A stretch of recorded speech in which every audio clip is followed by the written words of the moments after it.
शादी को अभी 4 दिन ही हुए थे। दामाद बेटी को लेकर अचानक घर आ पहुंचा तो गिरधारी लाल का माथा ठनका।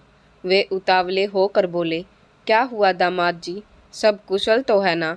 दामाद बोला, हमारे साथ इतना बड़ा धोखा करते हुए आपको जरा भी शर्म नहीं आई?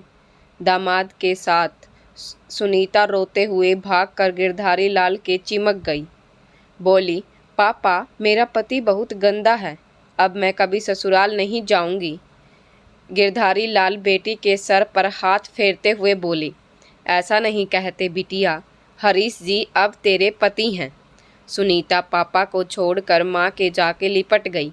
फिर बोली, माँ मुझे ससुराल नहीं जाना। माँ उसे बहलाने लगी। अच्छा बेटी मत जाना, तू रो मत, चल भीतर चल।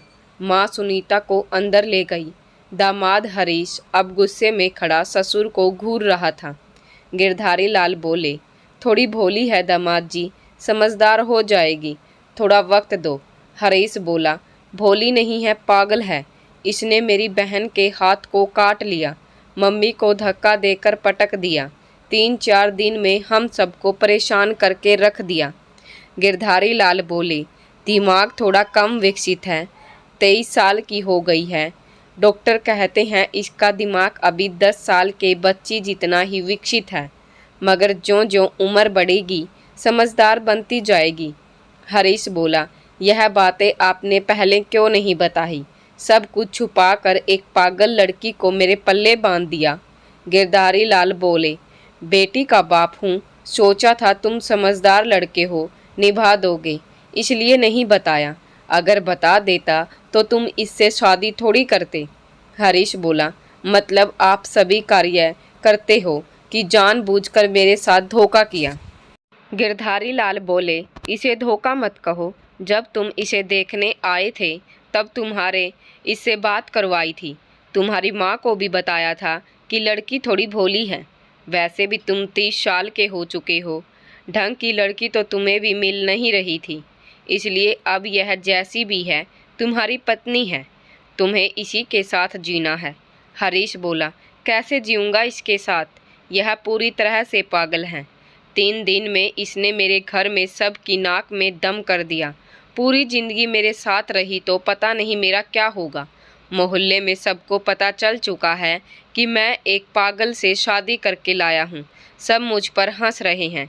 गिरधारी बोले, जो होना था वह हो चुका, अब धीरज से काम लो, जैसा मैं कहता हूँ वैसा करो, तुम कुछ दिन यहीं ससुराल में रहो, जब इसके साथ घुल मिल जाओ तब इसे साथ ले जाना। बेचारा हरीश और करता भी क्या, ससुर की बात माननी पड़ी, मुश्किल से बीवी मिली थी, छोड़ भी नहीं सकता था। वह छोटा बच्चा बनकर सुनीता से घुलने मिलने की कोशिश करने लगा। रोज़ शाम को बाजार से सुनीता के लिए खाने की चीज़ें लाता, दिन भर उसके साथ बच्चों वाले खेल खेलता रहता। धीरे धीरे वह उसके साथ घुल मिल गई।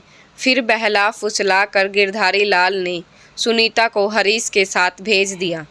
1 महीने ससुराल में रहकर हरीश सुनीता को हैंडल करना सीख गया, इस कारण उसे अपने घर में भी इसी तरह ट्रीट करने लगा।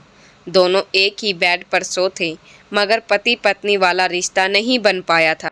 सुनीता भी धीरे धीरे उनमें घुल मिल गई, सास को थोड़ा बहुत काम भी करवाने लगी। वह दिमाग से कमज़ोर थी मगर सुंदर बहुत थी।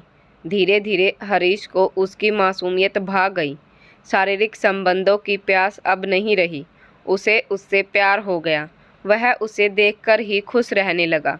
दोनों एक ही बिस्तर पर सोते थे, एक दूसरे के पैरों पर पैर डालकर भी सोए रहते, मगर उनमें दाम्पत्य जीवन जैसा कुछ भी नहीं था। इस तरह 5 वर्ष गुजर गए। सुनीता अब समझदार होने लगी। अब वह पीहर जाती थी तब भी जल्दी ससुराल जाने की जिद किया करती। हरीश का साथ उसे अच्छा लगने लगा था। हरीश भी अब पूरी तरह सात्विक विचारों वाला हो चुका था। उसने सब कुछ वक्त पर छोड़ दिया था। एक बार उसने सुनीता को ज़्यादा दिन पीहर में छोड़ दिया, काम में उलझा था इसलिए लाने नहीं गया।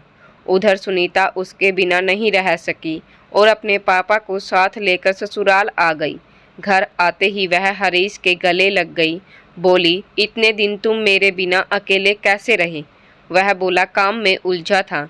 वह बोली मैं तुम्हारे बिना नहीं रह सकती। फिर उसका शरीर थरथराने लगा। उसने हरीश को कसकर आलिंगन में ले लिया।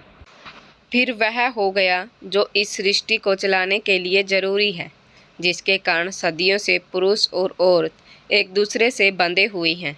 और उसके बाद सुनीता हमेशा के लिए एक समर्पित पत्नी बन गई।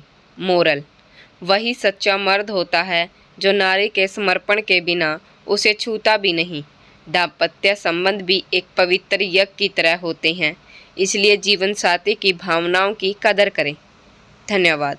तो कैसी लगी आपको हमारी आज की कहानी, कमेंट करके ज़रूर बताएं। वीडियो अच्छी लगी तो लाइक करें और चैनल को सब्सक्राइब करें।